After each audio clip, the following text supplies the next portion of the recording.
Sebutkan saudara kita tentang Nahdlatul Ulama NU. Sebutkan tentang saudara kita yang ada di Persis.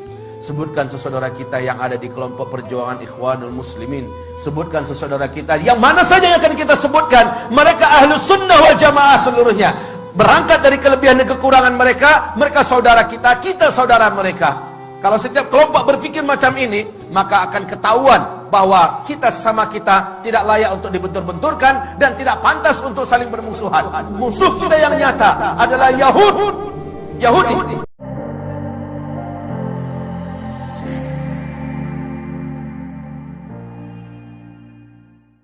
Zionis Israel. Musuh kita yang nyata adalah Nasara yang memerangi Islam yang di bawah payung PBB dengan Amerikanya. Musuh kita yang nyata pada hari ini adalah Syiah yang dipimpin oleh Iran di seluruh dunia. Ini musuh kita yang nyata. Jelas siapa di hadapan kita. Tetapi umat Islam dibentur-benturkan dengan isu-isu yang mereka yang buat, orang kafir itu buat, termasuk Syiah yang buat, semacam Wahabi dan segala macamnya. La haula wala quwata illa billah. Ibarat Allah, tentang masalah ini perlu saya beritahukan dan semoga saja nasihat ini bermanfaat untuk saya, saudara saya yang tercinta, seluruh Ahlus Sunnah wal Jamaah dimanapun berada. Hari ini Arab Saudi diserang habis-habisan. Amerika juga bersatu dengan Iran. Iran berarti di belakangnya ada Rusia, ada Cina, ada India dan lain-lainnya. Ini adalah blok timur. Amerika sebagai energi terkuat yang ada di PBB menyatakan Iran adalah saudara kita. Sekarang di Iran, seluruh kota-kota yang ada di Iran hari ini ibarat Allah, semua tulisan-tulisan matilah Amerika di dinding-dinding di mana saja sudah mereka hapus, yang digantikan dengan matilah Saudi, matilah Saudi, matilah Saudi. Lalu orang-orang muslimin di seluruh dunia termasuk di Indonesia berhasil dibakar dan disulut dengan isu Wahabi yang disematkan kepada Saudi, disematkan kepada imam-imam yang memimpin di Masjidil Haram, di Masjid Nabawi. Disematkan istilah Wahabi ini kepada ulama-ulama yang bersumber dari Saudi. La haula wala quwata illa billah. Ketahuilah hamba-hamba Allah, ini fitnah. Sebab apa? Dengarkan hadis-hadis Rasulullah sallallahu alaihi wasallam berikut ini. Semoga kita tersadar betapa kita telah diadu domba oleh musuh-musuh Allah yang membawakan istilah-istilah yang tidak patut untuk dipercayai bersama. Saya yakin dan berbaik sangka bahwa seluruh yang hadir dalam Jumatan ini, di masjid ini, insya Allah Ta'ala bukan termasuk orang-orang yang mudah disulut dengan paham-paham seperti ini. Tetapi saya berharap melalui media yang ada, media sosial yang ada, dari dunia maya segala macamnya, di seluruh Indonesia bahkan menerobos ke seluruh dunia, sampailah hendaknya nasihat ini, bahwa sesungguhnya isu-isu yang tidak pantas disematkan kepada Islam, khususnya Wahabi dan menyerang Arab Saudi. Sekali lagi, saya termasuk orang yang benci dengan Arab Saudi. Dulu, kenapa? Loyalitas Arab Saudi pada Amerika, loyalitas Arab Saudi kepada Zionis Israel, loyalitas mereka. Tapi ketika Arab Saudi jatuh ke tangan orang yang saleh, insyaallah, Allahu a'lam, di tangan Raja Salman, bagaimana dia mendeklarasikan kesatuan umat Islam di atas kepentingan Islam, bagaimana dia bersumpah bahwa akan membebaskan Al-Quds, bagaimana dia menyatakan baraknya terhadap segala macam kejahatan-kejahatan yang dilakukan oleh Timur dan Barat, terkhusus oleh PBB, dan tidak mau lagi diatur oleh PBB. Lihat bagaimana sekarang Islam benar-benar menjadi perhatian utama, dan sejak itu Amerika berpihak kepada Iran. Sejak itu Amerika bertekad untuk menghabisi Ahlus Sunnah wal Jamaah melalui lokomotif yang paling benci kepada Islam, yaitu Syiah. Maka kaum muslimin, perhatikan sekarang. Rasulullah bersabda sallallahu alaihi wasallam, "Innad din la ya'rizu ilal hijazi kama ta'rizul hayyah ila juhriha." Sesungguhnya agama ini pada akhirnya nanti akan kembali berpusat dan berfokus kepada Hijaz, sebagaimana berpusatnya dan berkutatnya ular di dalam lubangnya. Hijaz itu adalah Makkah, Madinah, Taif. Ini yang Hijaz. Di zaman-zaman fitnah, Islam akan kembali berkutat atau berkonsentrasi di Hijaz. Dan ini sekarang difitnah sebagai Wahabi. Rasulullah sallallahu alaihi wasallam ceritakan oleh Abu Hurairah, semoga Allah ridha kepadanya. Rasulullah bersabda, "Innal Islam bada'a ghariban wa sayaudu ghariban kama bada'a." Islam mula-mula datang, dia adalah aneh, dikucilkan dan tidak diterima. Nanti ketika di akhir zaman, Islam akan kembali dianggap aneh, dikucilkan dan kembali tidak diterima. Justru oleh umatnya sendiri.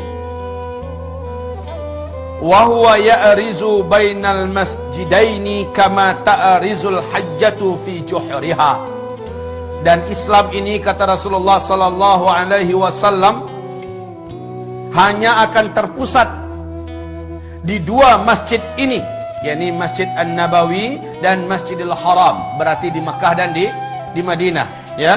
Kama ta'rizul hayyatu fi juhriha, sebagaimana ular berpusat di dalam lubangnya. Hari ini sekali lagi, isu tentang Abdul Wahab bin Abdul Rahman Al-Afriqi di abad kedua dari kelompok komunitas Khawarij yang menganggap kelompoknya saja yang paling benar, di luarnya sesat seluruhnya, yang mengkafir-kafirkan orang, membidah-bidahkan orang pada abad kedua Hijriah. Bukan Syekh Muhammad bin Abdul Wahab At-Tamimi yang ada di Hijaz, bukan. Ini jelas mujaddid. Tetapi umat Islam ini dengan dalam buku yang ditulis oleh Muhammad Novelis, Zionis dan Syiah bersatu menghantam Islam. Ternyata istilah Wahabi-Wahabi yang harusnya di abad kedua yang muncul itu, si Khawarij itu, ini yang dihidupkan dan disematkan kepada Syekh Muhammad bin Abdul Wahab. Dan ini tidak benar, ini batil. Syekh Muhammad bin Abdul Wahab adalah seorang mujaddid, ulama Ahlus Sunnah wal Jamaah. Lihat seluruh bacaan-bacaan yang ditulisnya, lihat seluruh gubahan-gubahannya, lihat seluruh penyampaiannya, sama dengan yang ada pada umat Islam pada hari ini, baik yang dipakai dan diamalkan oleh NU, baik yang dipakai oleh umat Islam yang ada di Muhammadiyah, baik yang dipakai oleh Ahlus Sunnah wal Jamaah yang ada di mana-mana. Tapi yang ditulis, yang diucapkan, dilafazkan oleh sang Khawarij abad kedua Hijriah, yakni Abdul Wahab bin Abdul Rahman, ini dia yang sesat, menyesatkan. Tapi orang-orang Syiah menyematkan ini kepada Syekh Muhammad bin Abdul Wahab. Inilah kebatilan yang nyata, ibarat Allah yang kami muliakan.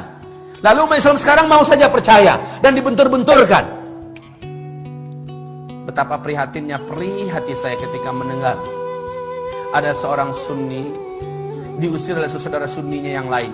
Kenapa? Sunni yang ini adalah mereka dari komunitas mayoritas, punya kebiasaan mengamalkan ini nama itu. Yang Sunni ini tidak mau mengikuti semacam Maulid Nabi, Isra Mi'raj, nggak mengikuti, ya. Tapi dia tetap baik berhubungan dengan masyarakat. Dianggap dan dibakar-bakar, disponsori, ini adalah paham Wahabi. Diusir dari kampungnya, diusir, tidak boleh lagi tinggal di kampung, bahkan diancam bakar. Rumahnya memang dibakar. Sampai-sampai ketika disakiti sekeluarga, padahal sama-sama Sunni, yang bertepuk tangan Syi'i, orang Syiah, karena kompor yang mereka nyalakan telah membakar sesama umat Islam. Harusnya kaum muslimin sadarilah, semua sifat-sifat Wahabi yang diceritakan oleh saudara kita yang menyebar di mana-mana 100% ada pada komunitas Syiah. Semua sifat-sifat yang ada pada Wahabi-Wahabi itu ada pada Syiah seluruhnya. Baca tentang Syiah, lihat perangai Wahabi, 100% ada pada Syiah. Yang maling mereka, yang teriak maling mereka, dan mengadu domba sesama umat Islam. Sadarlah, sadarlah. Wahai saudaraku, jangan mau dibentur-benturkan. Cintai saudaramu. Dan kata Rasulullah SAW, La tadkhulul jannah hatta tu'minu. Kamu tidak akan pernah masuk ke dalam surga sampai kamu menjadi orang yang beriman. Wa la tu'minu hatta tahabbu. Dan kamu tidak akan pernah menjadi orang yang beriman sehingga kamu saling mencintai. Kamu tidak akan pernah menjadi orang yang beriman sampai kamu saling mencintai. Adalah syarat menjadi orang yang beriman. Ibarat Allah, ma'asyiral muslimin, hamba-hamba Allah yang kami muliakan. Bagaimana, surga mana yang akan kita layak masuki sementara kita membenci sama orang beriman? Surga mana yang pantas kita masuki? Padahal yang pantas menjadi ahli surga hanyalah orang yang beriman. Dan kamu tidak akan sampai dan tidak akan pernah menjadi orang yang beriman sampai kamu mencintai sesama saudara kamu. Perbedaan nama, perbedaan karakter, perbedaan sifat dan sebagainya, jangan dijadikan alasan untuk kita tidak menganggapnya saudara kita.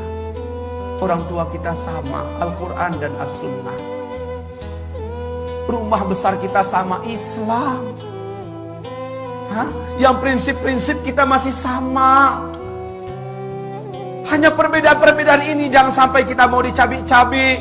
Ini yang menjadikan syaitan itu walakin fit tahrishi bainahum, akan tetapi dengan memecah belah dan mengadu domba sesama mereka. Di sini pintunya yang didapat oleh syaitan ada pada umat ini. Semoga hamba Allah yang menyampaikan diampuni oleh Allah Subhanahu wa taala ketika hamba ini melakukan khilaf dan salah.